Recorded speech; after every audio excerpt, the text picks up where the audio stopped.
There are so many different tips and tricks when it comes to houseplant care, which is great because it gives us choice to choose what works for us and what works for our plants.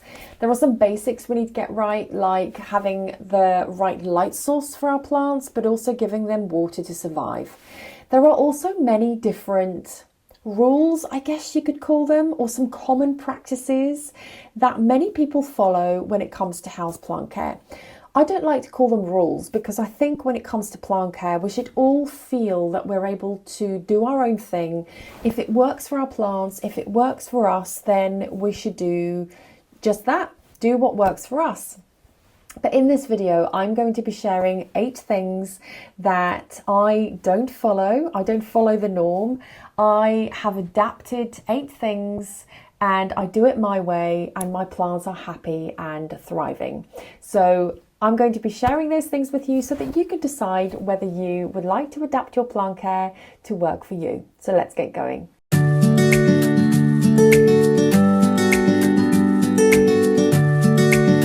Of course, it's good practice to repot our plants every 12 months if we can, because when a plant is in a pot, the nutrients can run out very quickly, especially if we don't fertilize the plant. They're not in their natural habitat where there's bugs and decomposed leaves that fertilize them naturally. So when they're in a pot, we do need to keep their nutrients topped up, and some fresh soil with a natural fertilizer can help them to be happy and healthy. I, however, don't repot my plants every 12 months because I've got so many plants, and if I was to repot them every 12 months, I'd be repotting the whole year round. If you can repot every 12 months, of course, that's a great thing to do. But I guess what I'm trying to say is my plants are happy. I give them a liquid fertilizer as they are growing. I'm topping up their nutrients. I don't repot every 12 months. I look for signs, and when a plant needs it, then I will repot. This Dracaena, for example, I would look for signs of roots coming out the bottom of the pot. This is in need of a repot because it's outgrowing the pot, the roots coming out, it needs a bigger pot. So I'll go about 3 to 4 centimeters bigger in pot, some fresh soil. Also, another thing is that the plant could be really light to pick up because the soil is drying out really quickly. The soil could be pulling away from the pot because it's just really constantly dry soil. Another sign to look out for is that the plant is toppling over if it's a large plant because it's just not secure in the soil. So there are some definite signs that you can look out for when it comes to repotting, and those are the signs that I follow before I repot. So if you don't have the time to repot, if you've got as many plants as I do and you just don't have the time to repot every 12 months, then I don't, and it works for me. I know of people who repot more than every 12 months because their plants are growing quicker and they just have the time to do that, which is great if you have got the time. But don't panic if you don't. My plants are happy, they are healthy, they are thriving. If I do repot them in a bigger pot, I must say that I do find they grow bigger, but I am happy that my plants are happy and I don't have to repot every 12 months.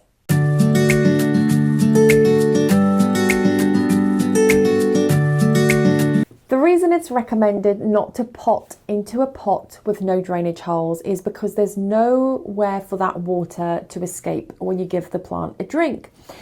My very first mistake when it came to watering, and over 20 years ago when I started my houseplant journey, I potted into a pot like this one and the plant died. I very quickly learned that if you do pot into a pot with no drainage holes, you have to have a layer of pebbles, but also you have to trust your watering to know that you're not going to overwater the plant. I do have plants now that are in pots without drainage. I have put that drainage layer in, but also I trust my watering now. I don't water as frequently. I've become an underwaterer because I've got so many different plants. So you can absolutely pot into a pot directly with no drainage. You just need to pop that drainage layer in, and you just need to trust your watering to know that you're not going to overwater too much so that that plant is sat in soggy soil. So I'd love to know what you do. Do you only pot into pots with drainage, or do you do a bit of both? Let me know in the comments below, and also let me know if you've been caught out with a pot with no drainage. Have you ever killed a plant? Because I know I have. So let me know your experience with pots with or without drainage holes.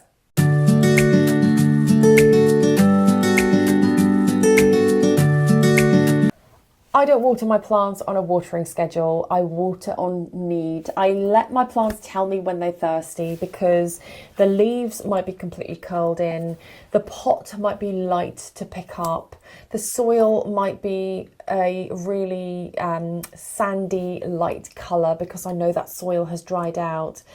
If I have a set watering schedule, and if I say to you to water once a week, every Sunday or Monday or whatever day you pick to water on, then my environment will be very different to your environment. My plants will dry out at a very different rate to yours. So a watering schedule won't work for everybody. Of course, it's good to check your plants once a week, but never water all of them at the same time once a week, because you might have some succulents and cacti that dry out slower. You might have some begonias that need more water than a succulent or a cactus. So I never follow a watering schedule. If I see a plant is struggling, if I see the leaves are slightly droopy, or the leaves are curled in, or the soil is a different colour, a light colour, then I will give it a drink. But watering schedules don't work for me.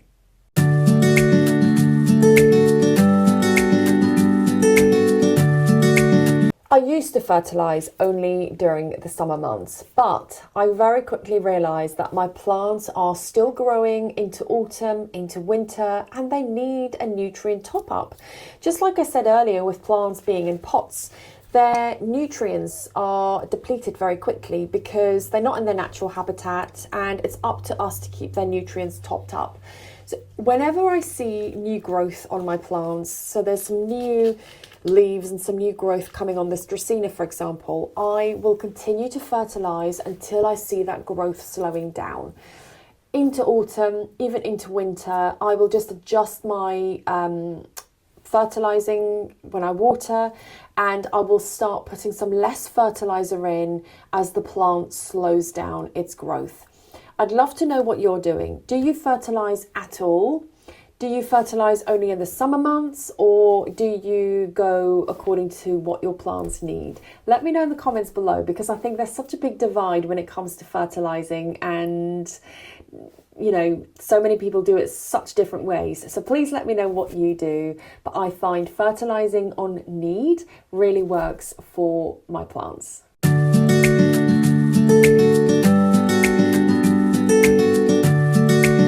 I don't use a leaf spray on my plants. I simply use a clean microfiber cloth to remove the dust. I use a damp kitchen towel. I find it works just as well. I know that some leaf sprays can contain some nutrients, and it could be beneficial to the growth and the health of the plant. However, I fertilise my plants, and I feel happy that the nutrients are topped up with a liquid fertiliser. I personally don't like to use a leaf spray, because for me that's just another thing, it's just another expense, it's another thing to remember. Whereas I know I could just pick up my microfiber cloth or a kitchen towel that I have downstairs and pop some water on, and in my experience personally, it does a really good job with shining my leaves up. It removes the dust so that the plant can photosynthesize, but also remove the temptation for some pests to form on there. So also love to hear what you use. Do you use a leaf spray? Does it work for you? Do you find any benefits in that? Or do you just use a simple cloth or a kitchen towel? Or do you not clean the leaves at all? Please let me know. I think there's no right or wrong here. It's just what works for you and for your plant. So let me know in the comments what you do when it comes to cleaning or not.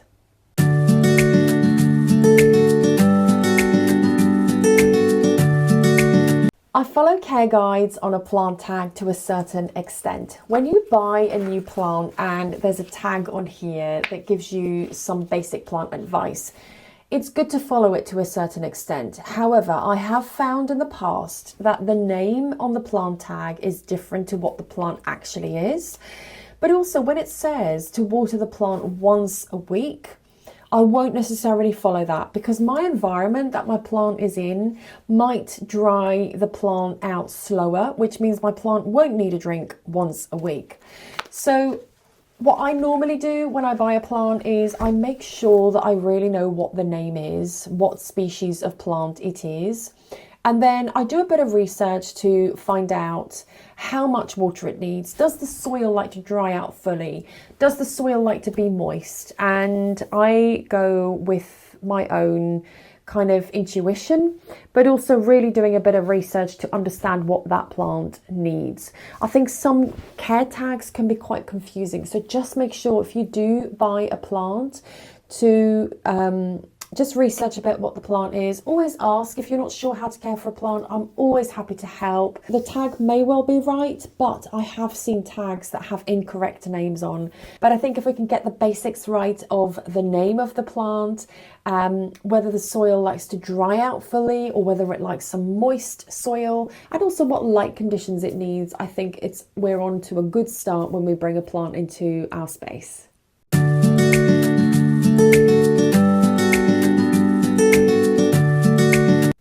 Quarantining a new plant means that you keep it away from your other plants when you bring it into your space for the first time. The reason we would do that is because when a plant is in a plant nursery, it could pick up some pests in the leaves and the stems and the soil, and sometimes it's really difficult to spot. So to quarantine that plant and then to remove all the soil and wash the plant down is a really good idea, and it's something I wish I could say that I do with all the plants I bring into my space, but I don't. I sometimes rescue some plants from people who just don't want them anymore, so they're in a good condition, pest-free, and I just don't have the time to always quarantine and wash them down and repot before they come into my space. Of course, I check for pests, and the more you care for plants and the more pests you come across, the easier it is to spot the different pests. So I do check in the soil, just, kind of digging in a little bit. I check the stems, I check the leaves, and if I think it's safe, I bring it into my plant room. And then I repot at a later stage. So I definitely don't quarantine and wash and repot all plants before they come into my space. And it has worked for me. I repot on need when a plant needs it, but I am curious as well. What do you do? Do you repot all of your plants before bringing it into your space?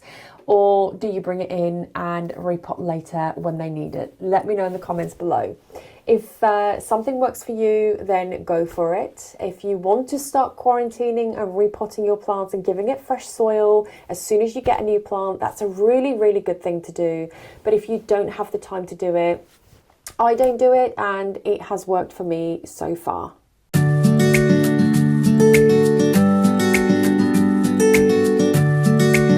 When I started my houseplant collection and my houseplant journey, I may have cleaned a leaf with a banana peel just to see what the fuss is all about and just to see how it works.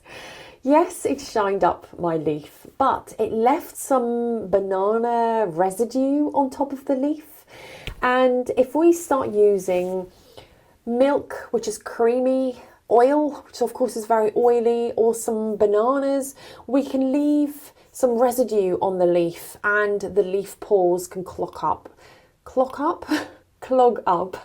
It could cause some bacteria, and it's just not a natural thing that plants have in their natural habitat. So for me personally, that doesn't work. I just use a microfiber cloth that I said earlier. I use a damp kitchen towel, and that just really works to clean those leaves down. If you think about plants in their natural habitat, they don't have oil on top of them. They don't have milk, or they don't have a banana peel. So for me personally, I just think it is just not a natural process, and I have found something much simpler that works really well. But again, let me know, do you use anything on your plants to clean them? Let me know in the comments below. So those are my 8 rules or common practices that I don't follow when it comes to houseplant care. I would love to hear your thoughts. Are there any others that you don't follow or that you do follow when it comes to caring for your plants? Please let me know. I'm so interested to hear what other people do, and I just don't think there's a right or wrong. If anything works for you, then you do what works for you. Thank you so much for watching. I will see you next time. Bye.